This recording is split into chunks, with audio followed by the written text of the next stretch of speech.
Okay, so let me start this off with a little bit of context. I live in Trinidad, so I might use some un-American terminology in this. I'm a girl and I was 15 when I was in 11th grade, 5th form, because I had skipped a year in primary school, so I was a year younger than most of the other kids in my class.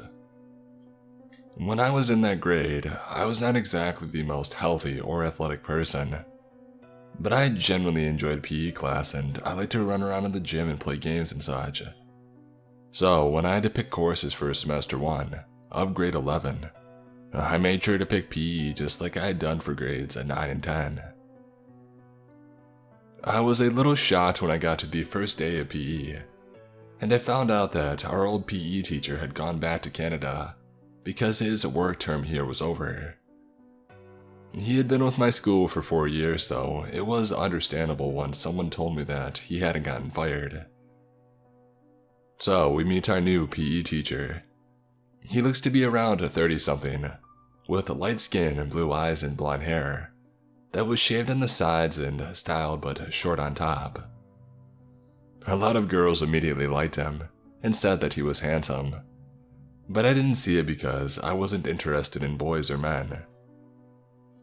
This PE teacher liked to take us on walks and runs, so we would leave school at lunchtime in a bus and come back as school was ending, since PE was last period.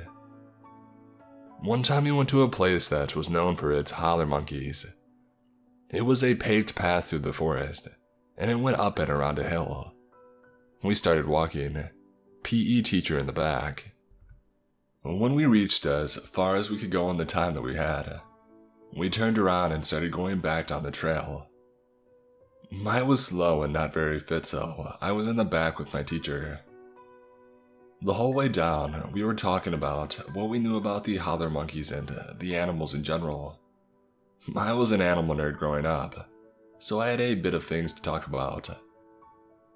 I was so happy to get to talk to an adult and have them take me seriously.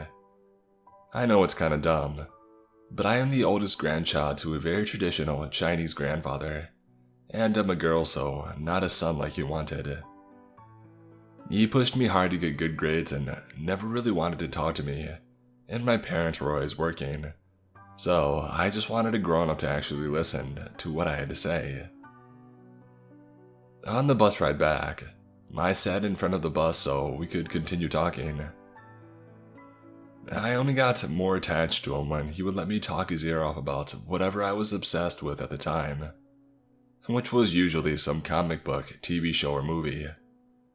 I think at the time it was either Transformers or Pokemon, but whatever it was, he let me actually talk about it. I didn't see anything wrong with that at the time. I was always in the back of the groups during our walks, and so was he.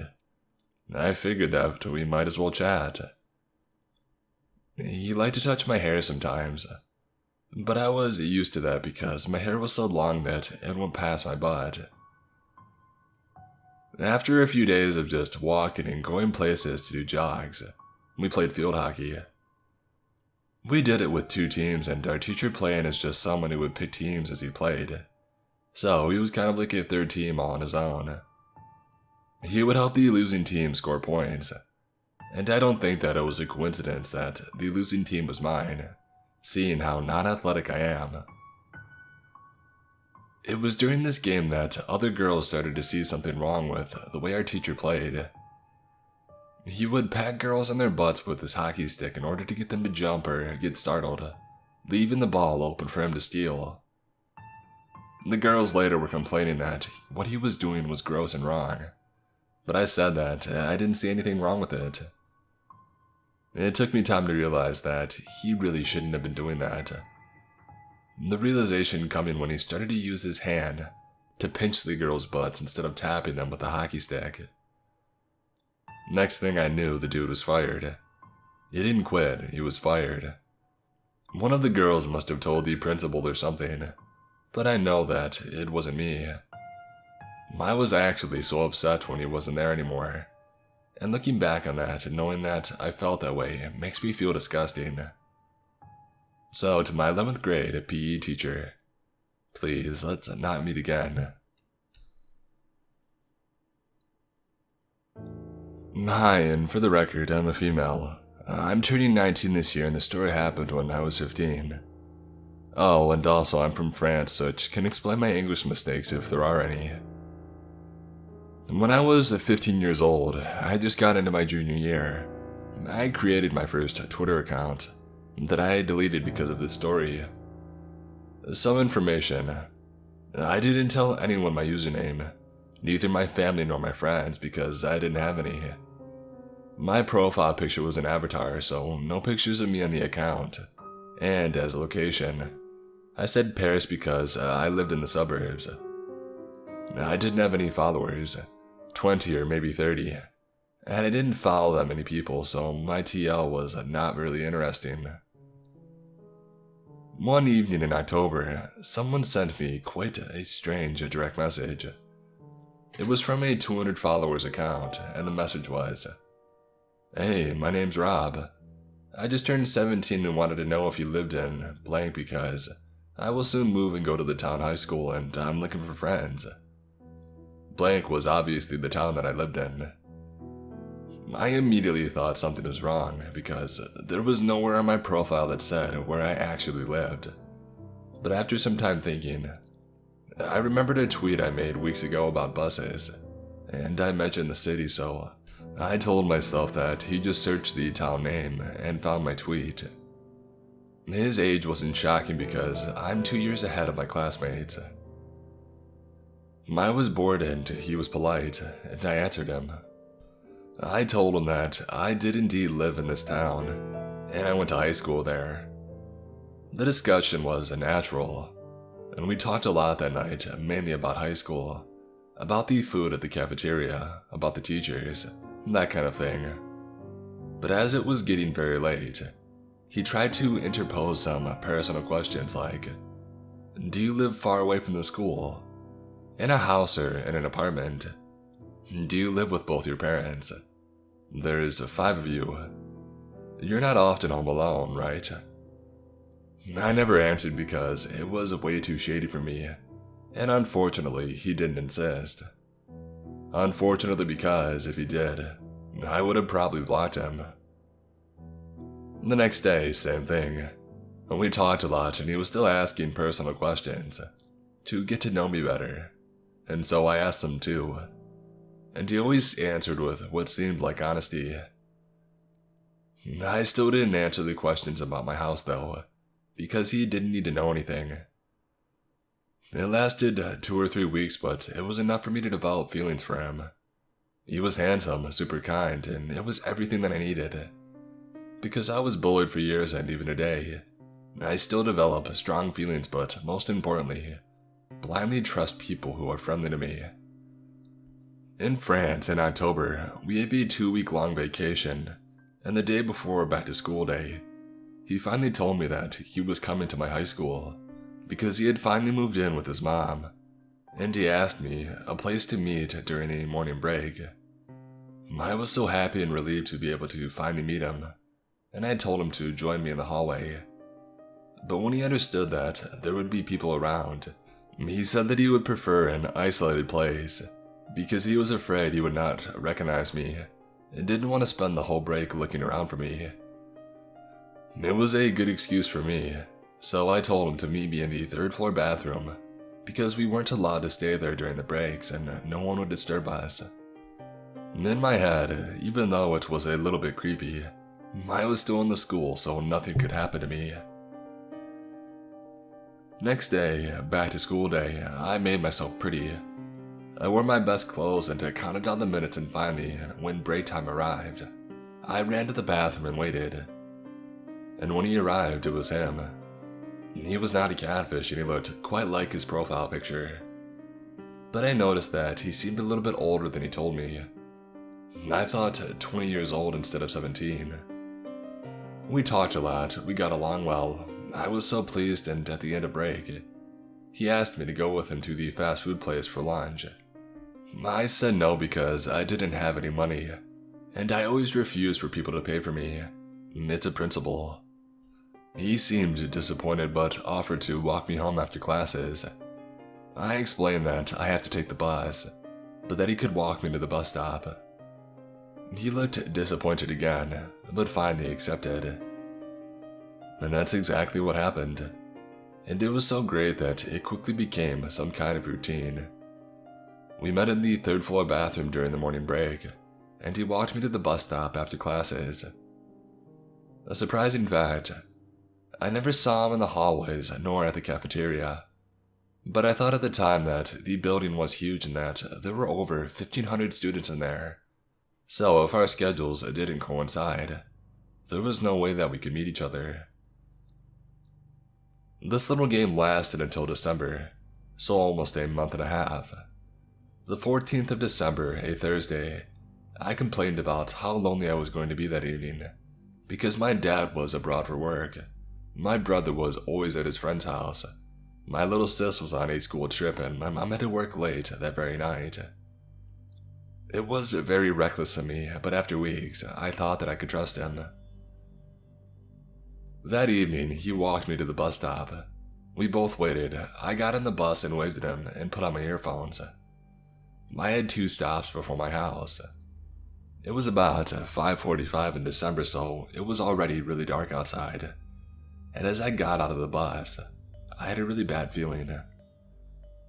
There was that very uncomfortable sensation in my stomach, and I felt like being observed. I pressed pause on my music, but kept my earphones in, so that people thought I couldn't hear anything. That's probably what saved my life. I lived in a suburban neighborhood, very silent, especially at night, with no visibility on the big road the bus passed in. When I heard footsteps behind me, I understood that I was right. There was someone following me, and he was not well-intentioned. At least I could hear that he was not accelerating, so he wasn't trying to catch up to me, but I couldn't guess how long it would last. As quietly as possible, I tried to reach for my keys in my pocket, and when I finally pulled them out, I ran. I ran as fast as I could, the best sprint of my life. I don't know how it worked, but I managed to open and close the door before he could reach me. I then deactivated my alarm, which by the way confirmed that I was home alone, and took a look through the glass panel on the door. It's not a peephole, it's a whole window, so if somebody wanted to see what's happening inside, they could. It was Rob, a few meters away, looking at me with a really creepy face.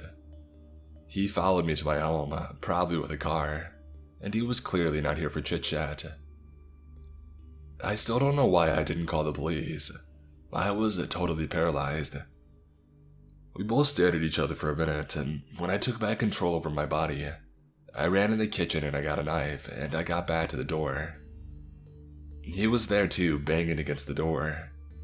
I feared for a second that the glass would break, but it didn't happen.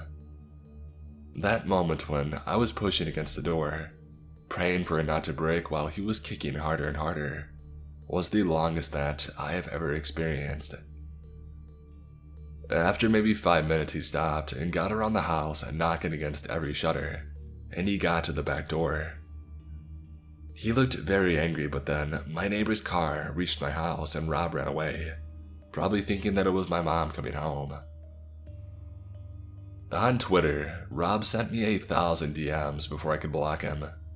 He then deleted his account, and I thought that I was done with the story.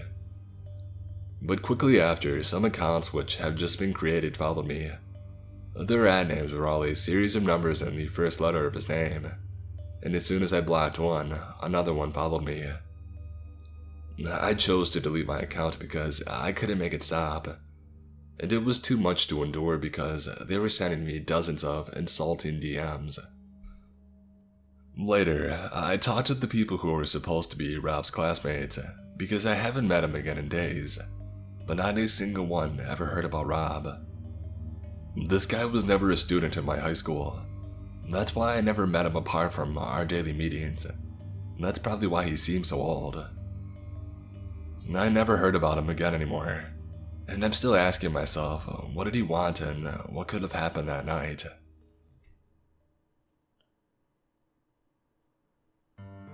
The first year of middle school, a lot of things happened that I believe really shouldn't have. About a month before school started, a day before my birthday, I got my period for the first time. I had called my friend a few days afterwards to tell her. I was a bit of an early bloomer, so I was one of the first in my friend group to start.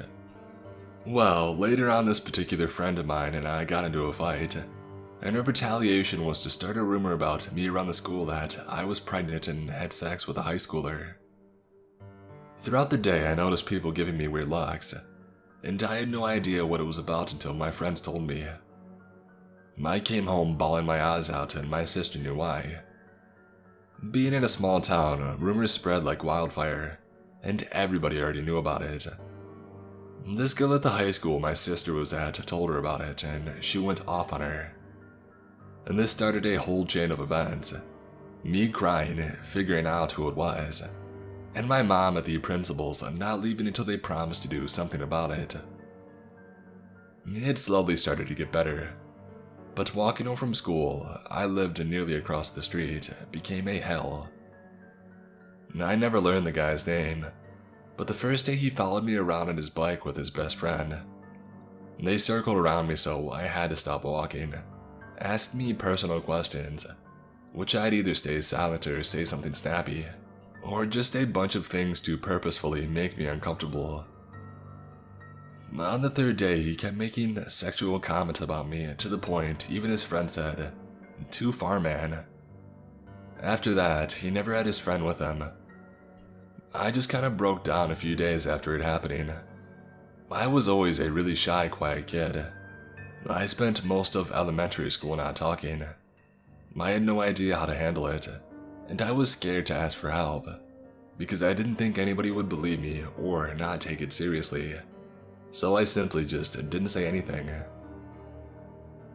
The last day of it happening, I think, was the worst. He had a group of girls behind him all cheering him on as he harassed me. One of them laughed and said, "You should stalk her," and he actually agreed with her. I finally had had enough, and I started screaming and cussing him out. He smirked and said, "Feisty, I like it." I just ran home. I was already at the halfway point. My sister was waiting for me at the front door that day with our dog, only a few months old, so she had heard the whole thing. She didn't do that often, but it seemed like perfect timing. She looked panicked and was just like, "Are you okay? Do I need to hurt someone?" and told me that I need to report that to the school. I said that I was fine and that it's taken care of. She was reluctant, but I let it go. He walked past my house and our dog jumped in front of him and started growling at him. He just chuckled, which freaked both me and my sister out. A few months before, our house had gotten broken into, and because I was home alone a lot, my mom decided that I needed a dog to protect me. She is a sweetheart though, and lets people pet her and everything. And that's why my sister would sometimes wait for me outside and let kids pet her. He was one of the only people that she's ever growled at. I'm really afraid that if I didn't stand up for myself or had a dog, that he would have followed up on the threat of stalking me. I only saw him around school a couple times. Once on the student news because he was on the football team and got this award. I almost started crying when I saw that. And then he went up to my lunch table because my friend asked him a question, and he stared at me the entire time. The last time I saw him was the last day of school. I was getting things out of my locker, and when I walked past him, his breath hitched and he just looked at me the entire time that I was in the hallway. There's a lot of reasons I hate that town, but after I graduated from 8th grade, he was the biggest reason why I didn't want to go to that high school there. I'm glad my mom accepted and we moved into the city. I've had to deal with my fair share of creeps, but he was by far the worst of them all.